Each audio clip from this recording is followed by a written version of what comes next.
10e épisode, comment la diplomatie de Clément V ramena la paix entre les papes et la France, et le compromis, c'est le compromis d'Avignon.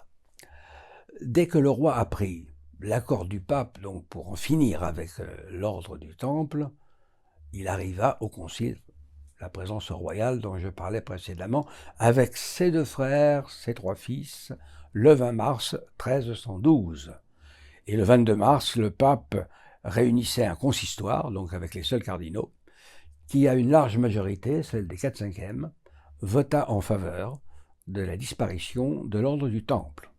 Et il put ainsi préparer la bulle Vox in excelso, appelée quelquefois à tort Vox clamatis à cause d'une faute de copiste qui a été recopiée par d'autres, et qui a été rendue publique le 3 avril 1312 devant le concile de Vienne. En vertu de son autorité, le pape supprimait purement et simplement l'ordre du Temple. Et le 2 mai, la bulle Ad Providam attribuait les biens du Temple aux hospitaliers de Saint-Jean, et non pas au roi, comme on l'a dit quelquefois. Bon.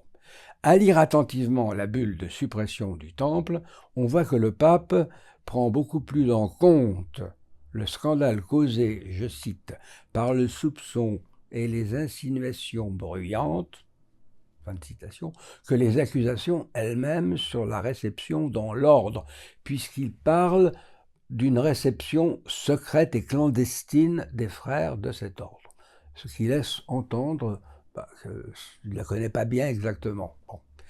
Il se réservait cependant de juger les dignitaires de l'ordre du Temple, et il nomma en décembre 1313 une commission de 3 cardinaux pour cela. Il faut rappeler que Clément V, dès le début de l'affaire du Temple, s'y était intéressé. Mais il n'avait pas été aidé, ni par le roi, ce qui n'est pas étonnant, mais ce qui demeure étrange en revanche, c'est que le grand maître du Temple lui-même n'ait pas été plus coopératif avec le pape. Parce que celui-ci avait réussi, non sans mal, à faire interroger personnellement le grand maître, Jacques de Molay, par 2 cardinaux, fin décembre 1307. Et là, il avait renié ses aveux, comme ceux de ses frères, qui selon lui avaient été arrachés par la force ou la crainte de la torture. Voilà. Mais en août 1308, il revint sur ce qu'il avait dit. Quelques mois plus tôt, il reconnaissait donc ses fautes et celles de l'ordre du Temple. Alors il reçut bien sûr l'absolution, il fut réintégré dans l'Église, mais voilà, il ne pouvait pas ignorer, tout comme les dignitaires du Temple, qui avaient suivi son exemple, qu'il ne pourrait plus désormais changer une nouvelle fois de version, sous peine d'être déclaré relapse et livré aux bras séculiers. C'est pourquoi, quand devant les cardinaux envoyés par le pape et l'évêque de Paris, Molay comparut le 18 mars 1314 devant le parvis de Notre-Dame et revint sur ses aveux avec un autre dignitaire, le précepteur de Normandie, automatiquement il était relapse, ils furent remis au bailli du roi qui ordonna qu'il soit brûlé sur le bûcher le soir même. Et le pape ne put rien faire. Il veilla simplement à ce que l'autre bulle soit appliquée, c'est-à-dire que les biens du Temple soient bien remis aux hospitaliers de Saint-Jean, ce qui fut fait. La fin de ce concile laissa le pape très fatigué, bien sûr, devant encore lutter contre l'empereur germanique pour protéger son vassal, Robert d'Anjou, le roi de Naples, et sachant que Rome ne lui offrait toujours aucune sécurité. Alors le pape a décidé de rester à Avignon, ce qui lui permit de publier, ça a été utile, sous forme de décrétale, les décisions du concile de Vienne, qu'on a appelé les Clémentines, de son nom de pape. Mais voilà, ne tardant pas à se sentir gravement malade, il exprima le désir de mourir dans sa Gascogne natale. Mais la mort l'en empêcha en route, au tout départ d'ailleurs, à Roquemaure, très exactement, le 20 avril 1314. Ses obsèques ont été célébrées en la cathédrale de Carpentras, donc en comtat vénessin, où le conclave se réunit, comme le voulait la règle, immédiatement le 1er mai, soit 23 cardinaux présents. Mais complètement divisés, cependant, pour élire un pape. Le 24 juillet, une petite troupe de Gascons, dirigée par la famille du pape défunt, se présenta à Carpentras, au motif officiel d'emmener le corps du pape dans son pays natal. Mais en réalité, c'était pour faire pression sur le conclave, car elle se livra rapidement à des actes très violents et les cardinaux s'enfuirent alors dans différentes directions. Les problèmes donc s'aggravaient, parce qu'il fallait trouver une nouvelle ville de réunion recevant l'accord de gens qui étaient pratiquement en désaccord sur tout. Philippe le Bel, qui était encore vivant pour peu de temps, eut conscience du risque de schisme en insistant auprès des cardinaux français sur la nécessité première de trouver une ville convenant à tous. Et il écrivit même en septembre 1314 qu'en cas d'une élection qui se ferait en l'absence de cardinaux opposants, je cite, il se mettrait d'accord pour procéder à l'élection d'une autre personne, donc un deuxième pape, qui ne serait pas de nos amis. Fin de citation. C'est très exactement ce qui se passera en 1378, comme nous le verrons. Mais voilà, le roi mourut brusquement, le 29 novembre, 2 mois après sa lettre. Et son successeur Louis X vit le début de son règne contrarié par une fronde nobiliaire, animé par son triste oncle Charles de Valois. Il y perdit le précieux Enguerrand de Marigny, que cet oncle fit pendre à Montfaucon. Et puis il essuya une importante défaite militaire, encore une devant les Flamands. Et au moment où il reprenait les affaires du royaume en main, en suivant la politique de son père, grâce aux légistes, eh bien le voilà qui mourut le 5 juin 1316, laissant une fille, sa femme enceinte et la chrétienté sans pape. Le 19 novembre, la reine accouchera d'un garçon, Jean Ier, mais voilà qui ne vivra que 4 jours, on l'appellera Jean Ier le posthume. Et Philippe de Poitiers, qui avait pris la régence, heureusement, car il pourra se proclamer roi après. Bon, mais il avait pris la régence au moment où les cardinaux se retrouvaient à Lyon, et ils étaient même réunis au couvent des Dominicains. Alors le régent, qui avait les mains entièrement libres, puisqu'il n'y avait pas eu encore la naissance de Jean Ier, profita de la situation, d'autant plus qu'il souhaitait l'élection du cardinal Jacques Duez, qu'il connaissait très bien. C'était l'évêque d'Avignon, avec lequel il s'entendait parfaitement. 23 jours après son arrivée au pouvoir, donc, comme régent, il fit cerner par la troupe le couvent des Dominicains et il fit savoir aux cardinaux qu'il ne sortirait pas tant qu'il n'aurait pas élu un pape.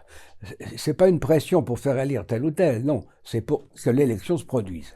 Et là, c'est encore Orsini, Napoléon Orsini, toujours très proche des Capétiens et aussi très au courant des questions internationales, qui va présenter la candidature de Jacques Duez, ami du régent de France, ami de Robert d'Anjou, roi de Naples, et puis ce Jacques Duez, il a l'avantage d'avoir 70 ans.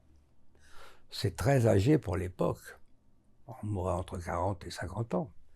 Et ça laissait donc entrevoir prochainement un conclave à l'horizon. Certains pourraient ainsi quitter le couvent des Dominicains avec des espérances. De plus, ce cardinal était un excellent juriste et un véritable bourreau de travail. Il travaillait la veille de sa mort encore. Et le 7 août 1316, Duez est élu. Il prend le nom de Jean XXII et tenez-vous bien, il allait régner 18 ans. Le pape fut couronné à Lyon le 5 septembre 1316. Le régent Philippe et son frère, futur Charles IV le Bel, tinrent la bride du cheval du pape, signe de soumission et de collaboration, et lui s'installe à Avignon, à la déconvenue des cardinaux italiens qui espéraient un retour à Rome. Non, il s'installe au palais épiscopal, qu'il connaissait bien, c'était son ancienne demeure, et il nomma son neveu évêque d'Avignon, c'était Jacques de Via, et il le créa rapidement cardinal en décembre 1316. Et il montra très rapidement qu'il n'avait aucune intention de retourner à Rome. Certes, il avait refusé au régent, devenu Philippe V, à la mort de Jean Ier, de résider en France, mais il marqua clairement son intention de rester à Avignon, en faisant agrandir le palais épiscopal. Et il se préparait à doter la ville de la grande administration pontificale qu'on connaît aujourd'hui à la mesure de l'action universelle de la papauté. Et il se savait en sûreté à Avignon, ce qui n'était pas du tout le cas à Rome, pour plusieurs raisons que nous évoquerons. C'est pourquoi il serait exagéré de croire qu'on en voulut tout de suite à cause de cela à Jean XXII. Sa position était à l'évidence juste. Et puis il avait 70 ans, donc ça n'était pas fait pour durer. Mais en fait, il y a eu une tentative d'assassinat, mais qui vint de quelqu'un de très pressé, mais pour des motifs, nous allons voir, extrêmement personnels. Hugues Géraud, évêque de Cahors, qui avait pourtant eu la confiance du roi d'Angleterre, duc de Guyenne, et du pape Clément V, tombait à ce moment-là sous le coup d'une enquête canonique pour mauvaise vie et simonie, c'est-à-dire vente d'actes religieux. Et la ville de Cahors, dont il était l'évêque, était en plus la ville natale du nouveau pape, qui avait gardé des amis, qui serait donc très exactement renseigné, et qui serait guère porté à la clémence et à l'indulgence pour un évêque ayant mal servi sa ville natale, Cahors. Aussi, Géraud conçut le projet de tuer tout simplement le pontife et quelques personnages de son entourage en utilisant la sorcellerie et même le poison pour être plus sûr en ce qui concerne le pape. Début mars 1417, un chariot plein de pain arrive en Avignon. Bon, c'est normal, mais voilà, les gens qui sont avec ont un comportement si étrange qu'ils attirent l'attention de la garde pontificale, c'est la fouille. Et la fouille classique, on commence par ouvrir les pains. Et qu'est-ce qu'on trouve à l'intérieur l'un des premiers pains qu'on ouvre? Une statuette de cire piquée d'aiguilles. Or, du coup, on ouvre tous les pains. Et on trouve d'autres statuettes. Et avec une fiole qui se révélait être contenir du poison. Et le meurtrier avait eu l'imprudence, de marquer des noms sur ces statuettes. Celle qui était percée de beaucoup d'aiguilles, portait le nom du cardinal Jacques de Via, le neveu du pape et l'évêque d'Avignon. La statuette donc avait été, comme on dit à l'époque, baptisée selon le rituel de l'Église, mais en signe de sorcellerie, et elle avait reçu le plus d'épingles. Bon. Quant à la statuette du pape, celle de Jean XXII, elle était accompagnée de la fiole de poison. Comme il s'agissait du pape, on avait employé les grands moyens, voyez-vous, vous l'êtes plus sûr. Bon. Puis il y avait aussi d'autres statues. Quant à l'évêque Géraud, l'organisateur de toute cette affaire, il s'était précipité à Avignon pour être sûr de voir le résultat. C'est-à-dire qu'il avait précédé même le chargement. Et ne le voyant pas arriver, et pour cause, il était arrêté aux portes, il était bloqué à l'entrée, il s'est énervé, et il a parlé, trop sans doute, on l'a entendu, alors on l'a immédiatement arrêté et l'enquête a commencé. Et voilà que le 13 juin 1417, le cardinal Jacques de Via meurt brusquement. Comme Cahors était en cause, puis bientôt Toulouse, c'est la police du roi de France qui va s'en mêler. Et nous avons vu qu'elle était très efficace sous Philippe le Bel, et elle l'était restée sous son fils Philippe V, qui de plus était un ami du pape et de sa famille. Donc on ne tarda pas à découvrir le principal instigateur de ce qui était devenu un crime, puisque Jacques de Via était mort. La statuette avait été baptisée, effectivement, dans la chapelle de l'archevêque de Toulouse, à son insu, et devant une assistance choisie, qui devait être amateur de sorcellerie, et on a connu comme ça rapidement tous les complices, et le pape s'est chargé évidemment de la cause de l'évêque Géraud qui était à Avignon. Il l'a jugé. Alors ce dernier a tout avoué, le pape l'a dégradé, l'a réduit à l'état laïque, l'a condamné à la prison à vie, mais voilà, selon les règles du temps, il était obligé de le remettre au bras séculier. Si lui l'a désacralisé rituellement, par l'arrachage de la peau qui avait été touchée par le Saint-Crème, c'est-à-dire qu'on arrache la peau des mains et du front, hein, puisque le Saint-Crème les touche au moment de l'ordination presbytérale. Et ensuite, il sera livré au bûcher. Le pape ensuite a pardonné aux autres accusés, c'était faire preuve de charité chrétienne et d'une grande prudence politique, parce que comme ça, il inaugurait son règne par la clémence. Il n'avait pas condamné à mort l'évêque de Cahors, hein, je le rappelle, mais il l'avait réduit à l'état laïque.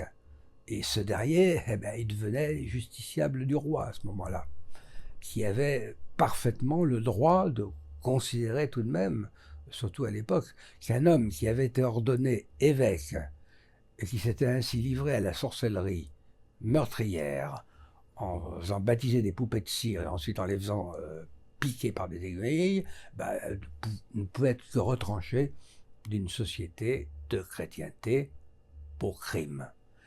Et le ton avait été définitivement donné en ce qui concerne la présence papale à Avignon. Voilà. Voyez-vous, le roi s'était limité à la protection du chef de l'Église. Il lui assurait la pleine liberté, mais il appliquait aussi la loi en son royaume.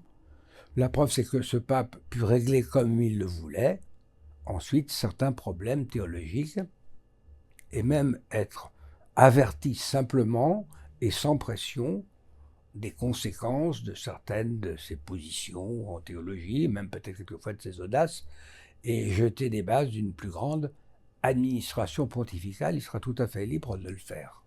Ce sera le sujet de mon prochain propos qui introduira justement l'action de son successeur, Benoît XII, et qui, de ce fait même, l'expliquera.